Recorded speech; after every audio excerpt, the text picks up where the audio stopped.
milk and dark chocolate, cool peppermint patties, Kit Kats, the white chocolate and unexpected favorite, the parade of Hershey Kisses, white striped hugs, cookies and cream in a jaunty blue wrapper, caramel melting in its own milk chocolate embrace, and, wait for it, pumpkin-flavored white chocolate.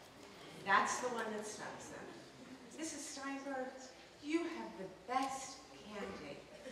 High praise when you figure our students collect candy from every office in the high school. My husband scans the Target receipt and asks, why are you spending $40 on candy? Why?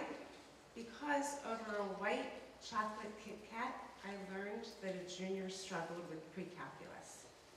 When I offered the last Reese's Dark, a senior thanked me with a line from her own poetry. And one day, in walked the sophomore girls, who said that they came for the Hershey Kisses. But as I watched them debating the merits of a cookies and cream versus a caramel, I waited and I knew that the chocolate may have brought them in, but something else kept them there. A story that I like to call the saga of the sophomore girls, even though these sophomores have long since graduated. The saga of the sophomore girls begins with a teacher, brand new to the school, who said, students, tell me something about yourselves.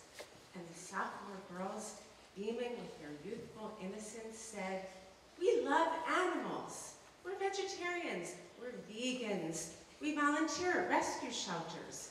We adopt pets, dogs and cats, who live in our homes, who sleep in our beds, who cover our faces with slobbery kisses. And they held out these precious pieces of their lives like a piece of fine chocolate. And the new teacher said, I have a pet too. And the sophomore girl's smiles widened and her eyes were shining until he said, a pet snake. And I feed my pet snake puppies and kittens.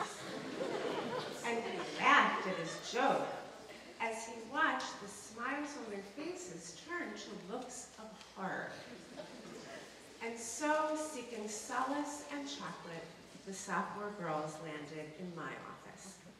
My office, with the little wooden plaques proclaiming, rescued is my favorite breed. All you need is love and a dog. My office, with the magnet on the cabinet proclaiming, crazy cat lady.